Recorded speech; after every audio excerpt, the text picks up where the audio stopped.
Baiklah, bagi membincangkan topik sambutan kemerdekaan ini bersama dengan kita di talian ialah Pensyarah Kanan Tamadun dan Etnik Universiti Utara Malaysia UUM Dr. Hazman Hassan. Assalamualaikum Doktor. Waalaikumsalam warahmatullahi. Doktor, terima kasih kerana sudi bersama kami di Astrawani untuk pagi ini Doktor. Terima kasih kembali. Okey Doktor, berdasarkan tinjauan yang kami lakukan, Astrawani lakukan, kami dapati sebenarnya rakyat bersemangat untuk menyambut merdeka. Tetapi pada masa yang sama, masih ramai lagi yang tak tahu apa tema sambutan untuk tahun ini dan ada juga yang lupa berapa tahun sudah Malaysia mencapai kemerdekaan. Jadi bagaimana Doktor melihat perkara ini Doktor? Saya ingat perkara ini adalah satu perkara yang bukan baru ya, sudah bertahun-tahun sebenarnya kita menghadapi perkara itu. Dan sebab itulah kita kata sambutan kemerdekaan ni tak dapat tidak, walaupun kadang-kala agak kita mengecewakan dalam aspek seperti itu, ia perlu diteruskan.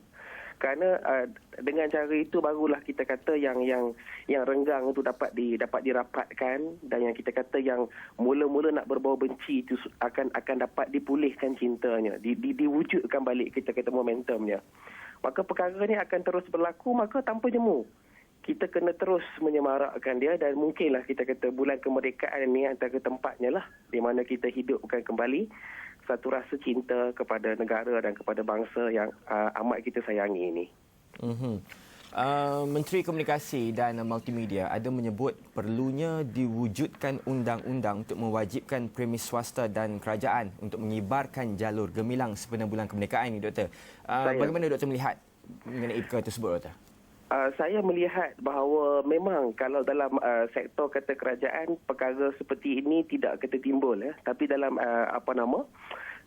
sambutan dalam sektor swasta, tapi kita kata awal ni tidaklah, tapi kita sambutan sektor swasta dan mungkin orang-orang kata perseorangan amat kurang mungkin dalam kata hal ini.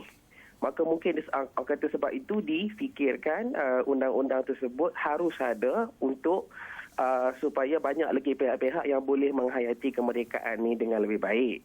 Di samping itu, permohonan kita adalah faktor-faktor lain yang kita melingkari tentang mudah atau tidak memasang bendera itu harus juga selesaikan atau difasilitasikan untuk kemudahan rakyat. Contohnya apa yang saya dimaklumkan adalah di sebuah negara jiran kita, reka bentuk benderanya terlalu mudah. Maka rakyat boleh buat sendiri di rumah. Dan kosnya lebih murah. Berbanding dengan reka bentuk kata jalur gemilang, dia lebih unik dan lebih kata istimewa. Maka perlu dicari apakah caranya supaya harganya lebih murah dan lebih berpatutan untuk dinikmati oleh semua orang. Jadi kerana itu juga antara perkara-perkara yang perlu ditinjau lah. Jadi kita kata mungkin orang akhirnya pasang satu, pasang yang pudar, pasang yang koyak misalnya kan.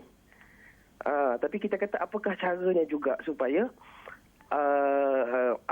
aspek-aspek lain selain daripada perundangan itu dapat juga dipermudahkan. Dan jangan lupa kepada ruang cyber kerana jutaan rakyat Malaysia sekarang berada di ruang cyber juga. Bagaimana jalur gemilang dikibarkan di media-media sosial misalnya.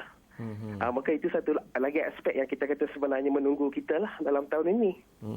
Mungkin kalau kita nak bawa semangat nak mengibarkan bendera dan semangat jati diri Malaysia itu mungkin bukan hanya bulan kemerdekaan saja Doktor ya, mungkin untuk sepanjang tahun dan tahun-tahun yang seterusnya Doktor. Benar. Jadi kita kata bukan kita membela ataupun kita menyayangi negara secara ketemu tertuli, bukan, tetapi harus ada perasaan sayang dan setia kepada kita negara di tempat yang kita bernaung dan kita berpijak ini. Okey, baiklah Doktor, terima kasih kerana sudi bersama kami di Astrawani pagi ini. Baik. Assalamualaikum Doktor.